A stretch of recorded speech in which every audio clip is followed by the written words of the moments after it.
আসসালামু আলাইকুম। আজকে আমরা আলোচনা করব কারেন্ট অ্যাফেয়ার্স 2024 এপ্রিলের গুরুত্বপূর্ণ 50টি এমসিকিউ, যেগুলো প্রাইমারি, বিসিএস ও অন্যান্য পরীক্ষার জন্য খুবই গুরুত্বপূর্ণ। চ্যানেলটি সাবস্ক্রাইব করে সাথেই থাকুন। ভিডিওটি ভালো লাগলে অবশ্যই একটি লাইক দিবেন। চলুন শুরু করি। ইরানের সেনাবাহিনী আইআরজিসি এর পূর্ণরূপ হচ্ছে রেভলিউশনারি গার্ড কোর। আমরা ব্যাখ্যা সহ আলোচনা করব। ইরানের সেনাবাহিনী আইআরজিসি এর পূর্ণরূপ হচ্ছে রেভলিউশনারি গার্ড কোর। জাতিসংঘের এশিয়া ও প্রশান্ত মহাসাগরীয় অঞ্চলের অর্থনৈতিক ও সামাজিক কমিশন ইউএনএসকাপ কততম অধিবেশন অনুষ্ঠিত হচ্ছে? 80তম। ব্যাখ্যা: 25 এপ্রিল জাতিসংঘের এশিয়া ও প্রশান্ত মহাসাগরীয় অর্থনৈতিক ও সামাজিক কমিশনের সংক্ষেপে ইউএনএসকাপ এর 80তম অধিবেশনে যোগ দেন। আগামী 19 এপ্রিল ভারতে কততম লোকসভা নির্বাচন অনুষ্ঠিত হতে যাচ্ছে? এটা হয়ে গেছে, এটি ছিল 18তম। আগামী 19 এপ্রিল, এটা গত হয়ে গেছে, গত 19 এপ্রিল ভারতের লোকসভা যে অনুষ্ঠিত হয়েছে এটা হচ্ছে 18তম ছিল। ব্যাখ্যা: 7টি ধাপে ভারতের অষ্টাদশ লোকসভা নির্বাচন 2024 অনুষ্ঠিত হচ্ছে। 17টি রাজ্য ও 4টি ইউনিয়ন টেরিটরিতে মোট 102টি আসনে প্রথম ধাপে নির্বাচন অনুষ্ঠিত হলো। 2019 এর নির্বাচন এই 102 আসনে 97টির ফলাফল ছিল নিম্নরূপ: এনডিএ বা মোদি জোট 43, বর্তমান ইন্ডিয়া জোট 48 এবং অন্যান্য 6। প্রথম ধাপের 102 আসনে এবারের মোট প্রার্থীর সংখ্যা ছিল 1665। তার মধ্যে 135 জন নারী 8% এবং 250 জন অর্থাৎ 16% জনের বিরুদ্ধে নানা ফৌজদারি অপরাধের মামলা রয়েছে। আইডিএফ এর পূর্ণরূপ হচ্ছে ইসরায়েল ডিফেন্স ফোর্স। আইডিএফ এর পূর্ণরূপ ইসরায়েল ডিফেন্স ফোর্স। গাইয়া BH3 কি? গাইয়া BH3 হচ্ছে একটি কৃষ্ণ গহ্বরের নাম। গাইয়া BH3 হচ্ছে একটি কৃষ্ণ গহ্বরের নাম। কত তারিখে প্যারিস অলিম্পিক শুরু হতে যাচ্ছে? প্যারিসে অলিম্পিক শুরু হতে যাচ্ছে 26 জুলাই 2024 সালে। 2024 সালে গ্রীষ্মকালীন অলিম্পিক আনুষ্ঠানিকভাবে অলিম্পিয়াডের গেমস ক্রীড়া ইভেন্ট যা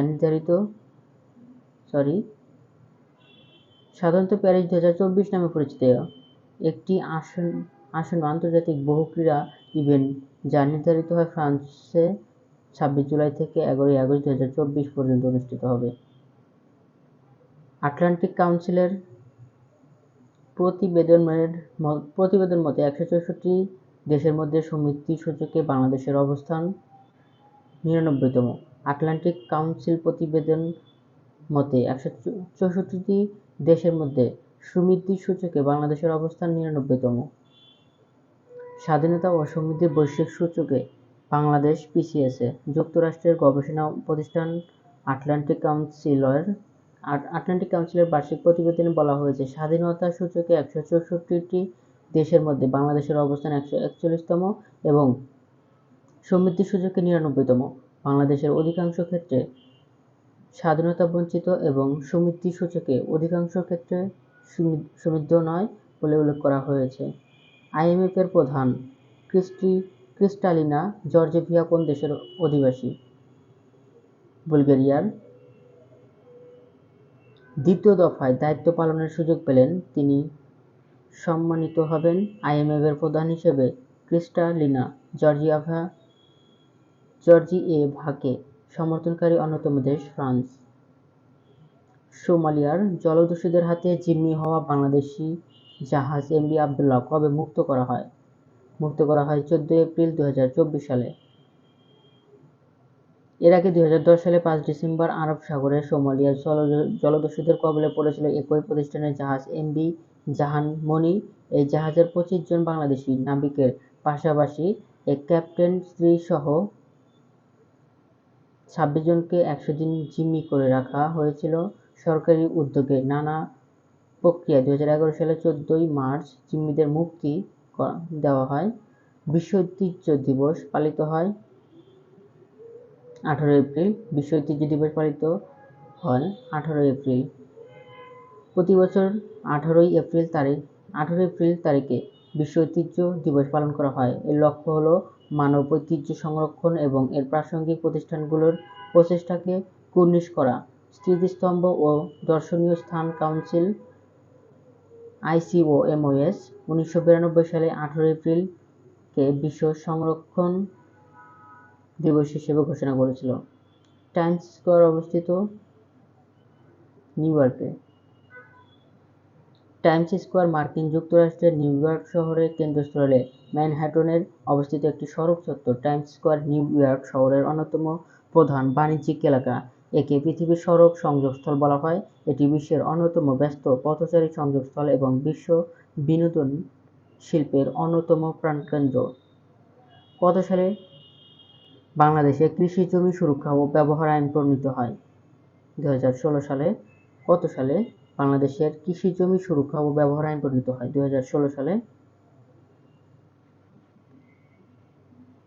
রায়ে আদালতে বলেন, ফসলি জমিতে পুকুর খননের বিধিনিষেধ আরোপ করে কৃষি জমি সুরক্ষা ও ব্যবহার আইন 2016 এর খসড়া আইন প্রণয়ন করা হলেও কোনো এক অজানা কারণে এটি এখনো আলোর মুখ দেখছে না।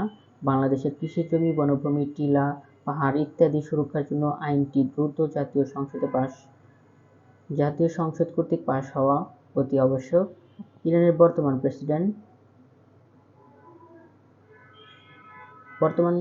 President Ebrahim Raisi. এটা এপ্রিল পর্যন্ত ছিল, কিন্তু বর্তমানে তিনি মারা গেছেন। নতুন প্রেসিডেন্ট আসবে। ইরানের রাষ্ট্রপতি হলেন ইসলামী প্রজাতন্ত্রের ইরানের সরকার প্রধান। প্রেসিডেন্ট সর্বোচ্চ নেতার পর ইরানের দ্বিতীয় সর্বোচ্চ পদাধিকারী। ইরানের বর্তমান রাষ্ট্রপতি হলেন ইব্রাহিম রাইসি। তিনি এখন প্রয়াত হয়েছেন, তার জন্য দোয়া রইল, আল্লাহ তাকে বেহেশত নসিব করুক। ফিলিস্তিন কত সাল থেকে জাতিসংঘের পর্যবেক্ষক রাষ্ট্রের মর্যাদা পেয়েছে?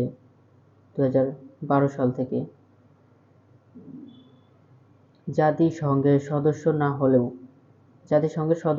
হলেও ফিলিস্তিন 2012 সালে জাতিসংঘের অসদস্য পর্যবেক্ষক রাষ্ট্রের মর্যাদা পেয়েছে। এখন পর্যন্ত জাতিসংঘের সাধারণ পরিষদে কতটি রাষ্ট্র ফিলিস্তিনকে স্বীকৃতি দিয়েছে? 137টি দেশ ফিলিস্তিনকে রাষ্ট্র হিসেবে স্বীকৃতি দিয়েছে। 2023 সালে বর্ষসেরা ক্রীড়াবিদ নির্বাচিত হয়েছেন ইমরানুর রহমান। 2023 সালটা স্বপ্নের মতো কাটিয়েছেন ইমরান। কাজাখস্তানের আস্তানা এশিয়ান ইনডোর অ্যাথলেটিক্স 60 মিটার স্প্রিন্টে ফাইনালে 6.59 সেকেন্ড টাইমিং নিয়ে সোনা জিতেছেন তিনি। তার স্বীকৃতি হিসেবে বাংলাদেশ ক্রীড়া লেখক সমিতির BSPA 2023 সালে বর্ষসেরা ক্রীড়াবিদ নির্বাচিত হয়েছেন ইমরান। সম্প্রতি মার্কিন সাময়িকী টাইম এর প্রভাবশালী 100 ব্যক্তির তালিকায় স্থান পেয়েছে বাংলাদেশি স্থপতি মেরিনা তাবাসসুম। বিশ্বের প্রভাবশালী 100 ব্যক্তির তালিকায় স্থান পেয়েছে বাংলাদেশের মেরিনা তাবাসসুম। তিনি একজন স্থপতি। বুধবার নিজের তৈরি 2024 সালের প্রভাবশালী 100 ব্যক্তির এই তালিকা প্রকাশ করেছে খ্যাতনামা মার্কিন সাময়িকী টাইম। বর্তমানে দেশের সবুজ কারখানার সংখ্যা 215টি। হচ্ছে 215টি। পরিবেশ বান্ধব সবুজ কারখানা বা গ্রিন ফ্যাক্টরি হিসেবে আন্তর্জাতিক স্বীকৃতি leadership in energy and environmental design lead সনদ পেয়েছে দেশের আরও 2 প্রতিষ্ঠান। নতুন যোগ হওয়া কোম্পানিগুলোকে নিয়ে দেশে সবুজ কারখানার সংখ্যা বেড়ে দাঁড়িয়েছে 211টি। স্বাধীন বাংলাদেশের প্রথম পতাকা অন্যতম নকশাকার বীর মুক্তিযোদ্ধা শিবনারায়ণ দাশ কবে মৃত্যুবরণ করেন? 19 এপ্রিল 2024 সালে শিবনারায়ণ দাশ মৃত্যুবরণ করেন, যিনি স্বাধীন বাংলাদেশের প্রথম পতাকার নকশাকারী ছিলেন। শিবনারায়ণ দাশ 16 ডিসেম্বর 1947 সালে জন্মগ্রহণ করেন এবং এপ্রিল 2024 সালে মৃত্যুবরণ করেন। বাংলাদেশের প্রথম জাতীয় পতাকার অন্যতম এবং মূল নকশাকার ছিলেন তিনি। মালজোড়া কোন অঞ্চলের ঐতিহ্যবাহী গান? মালজোড়া হচ্ছে হাওড় অঞ্চলের ঐতিহ্যবাহী গানের নাম মালজোড়া। প্রচলিত রেওয়াজের বাইরে 30-এর দশকে এক ব্যতিক্রমী ধারার বাউল গানের প্রচলন শুরু হয় নেত্রকোনায়। এর নাম মালজোড়া বাউল গান। মনে করা হয় মালজোড়া বাউল গানের ধারণাটি এসেছে কবিগান থেকে। নেত্রকোনা সহ পূর্ব ময়মনসিংহ অঞ্চলের একসময় কবিগানের জয় জয়কার ছিল। নূর শামস শরণার্থী শিবির কোথায় অবস্থিত?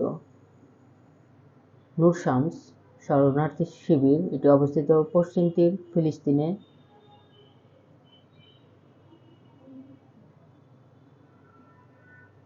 পেনশন কর্মসূচির প্রতি জনগণকে আগ্রহী করতে প্রথম সর্বজনীন পেনশন মেলার আয়োজন করা হয় কোথায়? রাজশাহীতে। সর্বজনীন পেনশন কর্মসূচির স্কিম গ্রাহকের 1 লাখ ছাড়িয়েছে। 2023 সালের 17 আগস্ট চালু হওয়া 8 মাস 12 দিনের মাথায় 1 লাখ গ্রাহকের এই মাইলফলক অর্জিত হয়েছে বলে জানিয়েছে জাতীয় পেনশন কর্তৃপক্ষ। দেশের কত শতাংশ মানুষের এমএফএস মোবাইল ফিনান্সিয়াল সার্ভিসের হিসাব রয়েছে? 48%। দেশে ব্যাংক ও আর্থিক প্রতিষ্ঠানের গ্রাহকের চেয়ে মোবাইল আর্থিক সেবা অর্থাৎ এমএফএস ব্যবহারকারীর সংখ্যা দিন দিন বাড়ছে। বাংলাদেশ পরিসংখ্যান ব্যুরো বিবিএস সাম্প্রতিক তথ্য বলছে, বর্তমান আনুষ্ঠানিক ব্যাংক হিসেবের তুলনায় এমএফএস বা মোবাইল ব্যাংকিং হিসাবধারীর সংখ্যা দ্বিগুণ। পিবিআই এর পূর্ণরূপ হচ্ছে press institute Bangladesh. Press institute Bangladesh PBI বাংলাদেশের সাংবাদিকতা, গণমাধ্যম ও উন্নয়ন, যোগাযোগ সংক্রান্ত প্রশিক্ষণ, গবেষণা ও প্রকাশনা নিয়ে কাজ করা একটি স্বায়ত্তশাসিত প্রতিষ্ঠান। এটি তথ্য মন্ত্রণালয়ের অধীনে পরিচালিত হয়। লাক্কাতুরা চা বাগান কোথায় অবস্থিত? লাক্কাতুরা চা বাগানটি অবস্থিত সিলেটে। লাক্কাতুরা চা বাগান সিলেট শহরের উপকণ্ঠে বিমানবন্দর সড়কের চৌকিদেকিতে মনোলোভা একটি চা বাগান লাক্কাতুরা। এটি বাংলাদেশের অন্যতম বৃহত্তম চা বাগান। বিশাল এই চা বাগানটি থেকে প্রতি বছর 5 লক্ষ কেজি চা উৎপাদিত হয়। এর পাশেই বাংলাদেশের তথা উপমহাদেশের বৃহত্তম এবং সর্বপ্রথম প্রতিষ্ঠিত চা বাগান মালনীছড়া চা বাগান অবস্থিত। দেশে বর্তমান কর জিডিপির অনুপাত কত?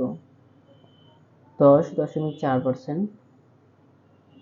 রাজস্ব আদায় 65,000 কোটি টাকা বাড়লে কর জিডিপির অনুপাত 2 শতাংশীয় পয়েন্টে বাড়বে বলে মনে করছে দেশের শীর্ষস্থানীয় একটি বেসরকারি প্রতিষ্ঠান।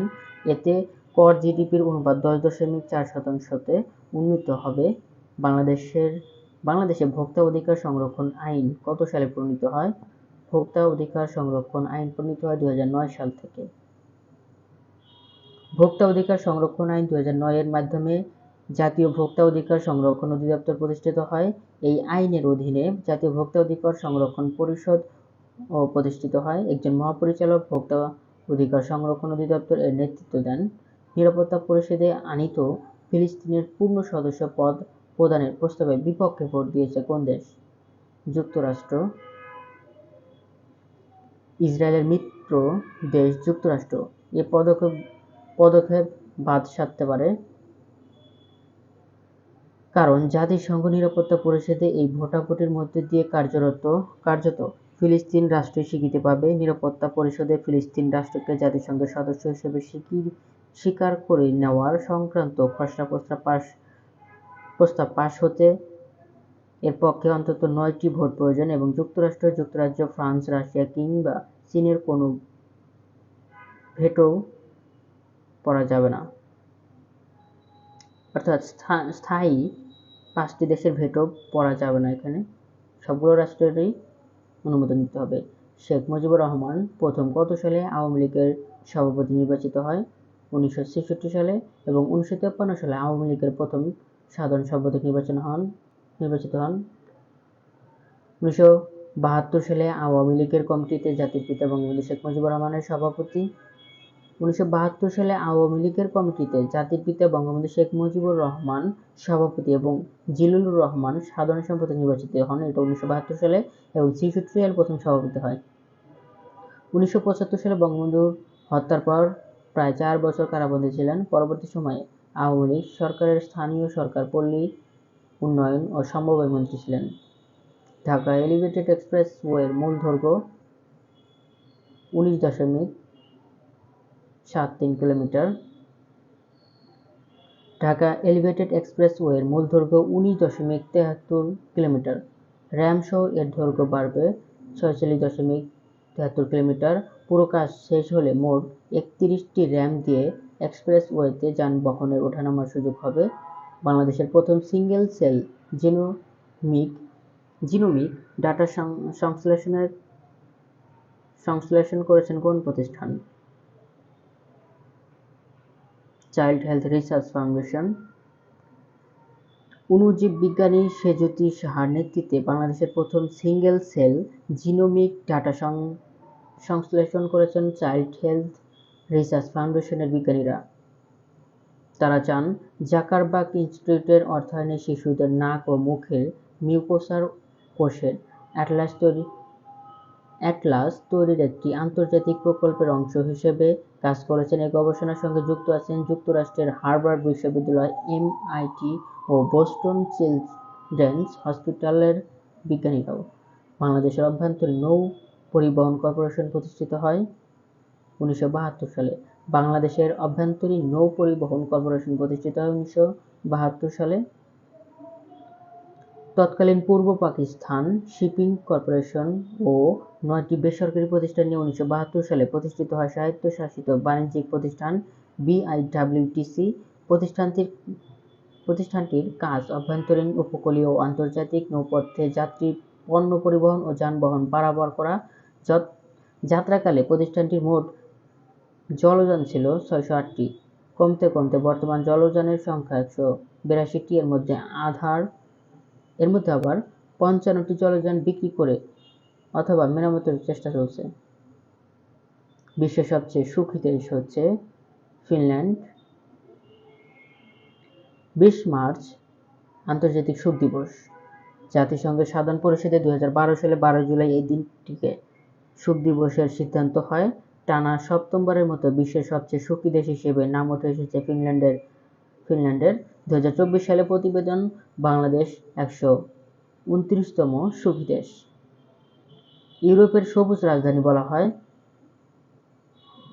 ইউরোপের সবুজ রাজধানী হচ্ছে ভ্যালেন্সিয়া। স্পেনের অন্যতম রৌদ্রোজ্জ্বল শহর ভ্যালেন্সিয়া ভূমধ্যসাগরের খুবই কাছে এর অবস্থান।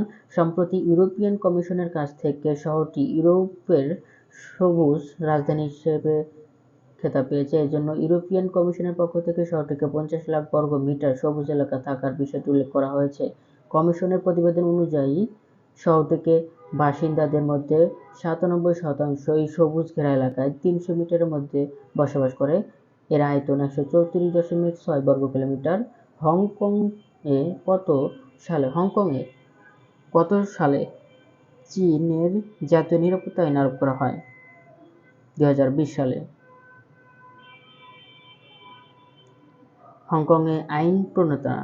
হংকংয়ের আইন প্রণেতারা সর্বসম্মতিক্রমে নতুন একটি জাতীয় নিরাপত্তা বিল পাস করেছেন। সমালোচকরা বলেছেন, আইনটি চীনের অধীনে থাকায় হংকংয়ের স্বাধীনতাকে আরও হুমকিতে ফেলবে। আর্টিকেল 23 নামের আইনটির আওতায় বিশ্বাসঘাতকতা, নাশকতা, রাষ্ট্রদ্রোহ, রাষ্ট্রের গোপন তথ্য চুরি, বহিরাগত হস্তক্ষেপ ও গুপ্তচর বৃদ্ধির মতো অপরাধের ক্ষেত্রে কয়েক বছর থেকে যাবজ্জীবন কারাদণ্ডের বিধান রাখা হয়েছে। র্যাথিডং শহরটি কোথায় অবস্থিত? র্যাথিডং শহরটি অবস্থিত মিয়ানমারের জান্তা সরকারের কাছ থেকে রাখাইন রাজ্যের র্যাথিডং শহর দখলে নিয়েছে বিদ্রোহী গোষ্ঠী আরাকান আর্মি। 2 সপ্তাহের তুমুল লড়াইয়ে টিকতে না পেরে গত রোববার রাতে জান্তা বাহিনী অন্তত 200 সেনা সদস্য অস্ত্র ফেলে পালিয়ে গেছে। বাংলাদেশের প্রথম উপজেলা পরিষদ নির্বাচন অনুষ্ঠিত হয় 1985 সালে। বাংলাদেশের প্রথম উপজেলা পরিষদ নির্বাচন অনুষ্ঠিত হয় 1985 সালে। দেশে চলতি বছরের 4 ধাপে উপজেলা নির্বাচন অনুষ্ঠিত হবে। প্রথম ধাপে ভোট গ্রহণ 4 মে, দ্বিতীয় ধাপে 11 মে, তৃতীয় ধাপে 18 মে, চতুর্থ ধাপে ভোট গ্রহণ হবে 25 মে। বাংলাদেশের প্রথম নারী স্পিকার শিরীন শারমিন চৌধুরী। 148তম আইপিইউ অ্যাসেম্বলি শীর্ষক সম্মেলনে যোগ দিতে সুইজারল্যান্ডের উদ্দেশ্যে ঢাকা ত্যাগ করেছেন স্পিকার শিরীন শারমিন চৌধুরী। সুইজারল্যান্ডের জেনেভায় আগামী 23 থেকে 27 মার্চ এই সম্মেলন অনুষ্ঠিত হবে। সর্বজনীন পেনশনে যুক্ত নতুন স্কিমের নাম হচ্ছে প্রত্যয় স্কিম। সর্বজনীন পেনশন স্কিমে প্রত্যয় স্কিম নামে নতুন স্কিম চালু করা হয়েছে। সব স্বশাসিত, স্বায়ত্তশাসিত, রাষ্ট্রায়ত্ত, সংবিধিবদ্ধ বা সমজাতীয় সংস্থা এবং তাদের অধীনস্থ অঙ্গ প্রতিষ্ঠানের কর্মচারীরা এই স্কিমে অংশ নিতে পারবে। এতে তাদের স্বার্থ ক্ষুণ্ণ হবে না এবং বিদ্যমান পেনশন সুবিধা অক্ষুণ্ণ থাকবে। সংবিধানের কোন অনুচ্ছেদ অনুযায়ী পিএসসির সভাপতি ও সদস্য নিয়োগ পান? 138 এর 1 অনুচ্ছেদ অনুযায়ী সংবিধানের পিএসসি সভাপতি ও সদস্য নিয়োগ পায় 138 এর 1 নং অনুচ্ছেদ অনুযায়ী এবং পিএসসি গঠন করা হয়েছে 137 নং অনুচ্ছেদ অনুযায়ী। সংবিধানের 138 এর 1 এবং 139 এর 1 অনুচ্ছেদ অনুযায়ী রাজশাহী বিশ্ববিদ্যালয় রাবি গণযোগাযোগ ও সাংবাদিকতা বিভাগের অধ্যাপক ডক্টর প্রদীপ কুমার পান্ডে বাংলাদেশের সরকারি কর্ম কমিশনের পিএসসি সদস্য নিয়োগ পেয়েছেন। এর মাধ্যমে তিনি পিএসসির 16তম সদস্য হলেন। ভিয়েতনামের রাজধানী ও মুদ্রার নাম? ভিয়েতনামের রাজধানীর নাম হচ্ছে হ্যানয়, মুদ্রার নাম হচ্ছে ডং। ভিয়েতনামের প্রেসিডেন্ট ভো ভ্যান থুং পদত্যাগ করেছেন। পদত্যাগপত্র গ্রহণ করেছে তার দল ভিয়েতনামিজ কমিউনিস্ট পার্টি। একদলীয় শাসন ব্যবস্থার দেশ ভিয়েতনামে প্রেসিডেন্টের পদটি আনুষ্ঠানিক মাত্র। এটি দেশের শীর্ষ 4টি পদের একটি। দল ও শাসন সংক্রান্ত চূড়ান্ত সিদ্ধান্ত নিয়ে থাকে বলে কেন্দ্রীয় কমিটি দ্য সেন্ট্রাল পার্টি। সম্প্রতি ইসরায়েলের অস্ত্র রপ্তানি স্থগিত করার ঘোষণা দিয়েছে কানাডা। ইসরায়েলে অস্ত্র রপ্তানি স্থগিত করার ঘোষণা দিয়েছে কানাডা। অবরুদ্ধ গাজা উপত্যকায় যুদ্ধ শুরুর পর ইসরায়েলের অস্ত্র রপ্তানি স্থগিত করার ঘোষণা দিয়েছে কানাডা। অবরুদ্ধ গাজা উপত্যকায় যুদ্ধ শুরুর পর থেকে কানাডাই শুধু ইসরায়েলকে যোগাযোগ সরঞ্জাম মতো প্রাণঘাতী নয় এমন অস্ত্র রপ্তানি করেছে। নাদির শাহ দিল্লি দখল করে 1939 সালে। নাদির শাহ দিল্লি দখল করে 1739 সালে তিনি যখন ভারতে আক্রমণ করেন সেই সময়ে মোগল সম্রাট মুহাম্মদ শাহ তাকে বাধা দেন। ক্রমে দুপক্ষের মধ্যে যুদ্ধ শুরু হয় এবং মুহাম্মদ শাহ এই যুদ্ধে শোচনীয়ভাবে পরাজিত হন। দিল্লিতে ব্যাপক হত্যাকাণ্ড, লুণ্ঠন এবং পৈশাচিক অত্যাচার চালায় নাদির শাহের সেনাবাহিনী। তিনি বহু আসবাবপত্র, পোশাক, পরিচ্ছদ, প্রচুর মণি-মাণিক্য, দাস-দাসী, দক্ষ কারিগর, প্রায় 70 কোটি মুদ্রা, শাহজাহানের বিখ্যাত ময়ূর সিংহাসন, কোহিনূর মণি এবং 10,000 উট, 10,000 ঘোড়া, 300 হাতি সঙ্গে নিয়ে যান। 2024 সালে অ্যাবেল পুরস্কার পেয়েছেন গণিতবিদ মাইকেল তালাগ্যান্ড। 2024 সালে গণিত দুনিয়ার নোবেল পুরস্কার খ্যাত অ্যাবেল পুরস্কার পেয়েছেন ফরাসি গণিতবিদ Michael Talagrand. Norwegian academy of science and letters সম্মানজনক এ পুরস্কারের জন্য 72 বছর বয়সী মাইকেল তালাগ্যান্ডের নাম ঘোষণা করা হয়। সম্ভাব্যতা তত্ত্ব গবেষণার স্বীকৃতি হিসেবে মাইকেল তালাগ্যান্ডকে এ পুরস্কার দেওয়া হয়। ঐতিহাসিক লাহোর প্রস্তাব উত্থাপন করা হয় 1940 সালে। ঐতিহাসিক লাহোর প্রস্তাব উত্থাপন করা হয় 1940 সালে। লাহোর প্রস্তাব ভারত উপমহাদেশের বসবাসকারী মুসলিমদের জন্য একটি পৃথক রাষ্ট্রের দাবি হিসেবে উত্থাপিত প্রস্তাবনা। 1940 খ্রিস্টাব্দে 23 মার্চ পাকিস্তানের লাহোর মুসলিম লীগের সম্মেলনে শেরেবাংলা আবুল কাসেম ফজলুল হক এই প্রস্তাব উত্থাপন করেছিলেন। 1940 খ্রিস্টাব্দে লাহোর নিখিল ভারত মুসলিম লীগের সাধারণ অধিবেশনে যোগদানের জন্য বাংলার মুসলিম লীগের নেতৃত্ব দেন আবুল কাসেম ফজলুল হক। মুক্তিযুদ্ধ জাদুঘর অবস্থিত ঢাকার আগারগাঁওয়ে অবস্থিত মুক্তিযুদ্ধ জাদুঘর লিবারেশন ওয়ার মিউজিয়াম 1971 সালে মহান মুক্তিযুদ্ধের বিভিন্ন গুরুত্বপূর্ণ বস্তুর এক দুর্লভ সংগ্রহশালা। 1996 সালে 22 মার্চ বেসরকারি উদ্যোগে ঢাকার সেগুনবাগিচায় একটি ভাড়া বাসায় প্রথম মুক্তিযুদ্ধ জাদুঘর উদ্বোধন করা হয়। 2017 সালের 16 এপ্রিল আনুষ্ঠানিকভাবে মুক্তিযুদ্ধ জাদুঘর আগারগাঁওয়ে নির্মিত নতুন ভবনে স্থানান্তর করা হয়। ফিউজারিয়াম স্টক রট কোন ফসলের ছত্রাকজনিত ভাইরাস? ভুট্টা।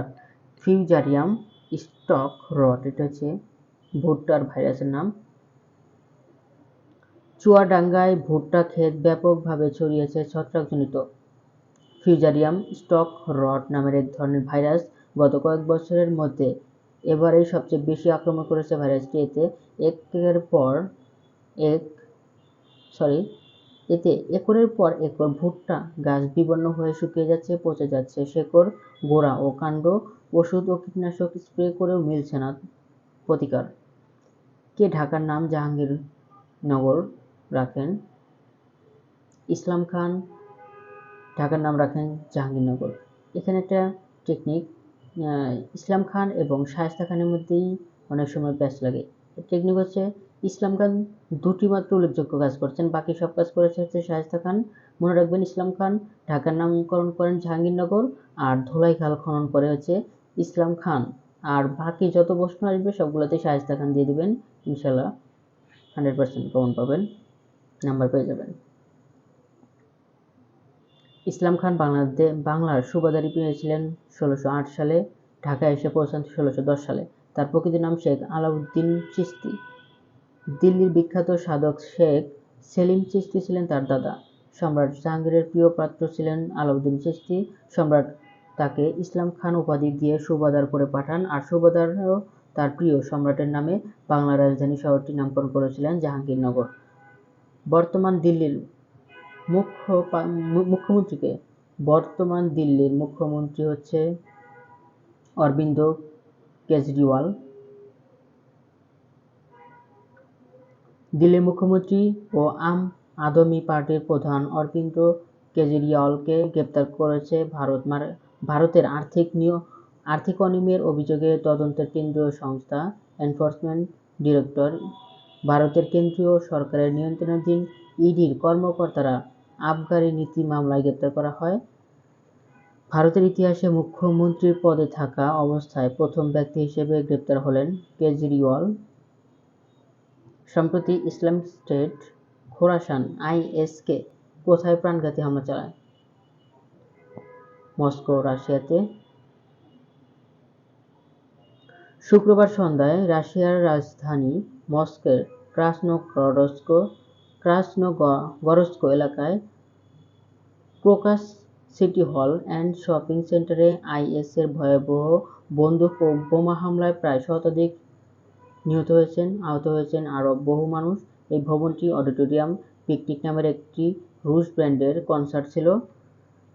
কনসার্ট হলটির ধারণ ক্ষমতা 7,500 এবং সন্ত্রাসীরা যখন আক্রমণ শুরু করে তখন হলটি প্রায় পরিপূর্ণ ছিল। ধন্যবাদ সবাইকে এতক্ষণ সাথে থাকার জন্য। চ্যানেলটি সাবস্ক্রাইব করে সাথে থাকুন। যারা ভিডিওটি ফেসবুক দেখছেন অবশ্যই ফেসবুক পেজটি ফলো দিবেন। চ্যানেলটি সাবস্ক্রাইব করে সাথে থাকুন। ভিডিওটি বারবার দেখতে থাকুন, ইনশাআল্লাহ 99% কমন পাবেন। সবাই ভালো থাকুন। আসসালামু আলাইকুম। ভুল ত্রুটি ক্ষমা সুন্দর দৃষ্টিতে দেখবেন। সবাই নামাজ কালাম পড়বেন, আল্লাহর কাছে দোয়া করবেন, ইনশাআল্লাহ আপনাদের মনে আশা আল্লাহ পূরণ করুক। আমিন। ভালো থাকুন। আসসালামু আলাইকুম।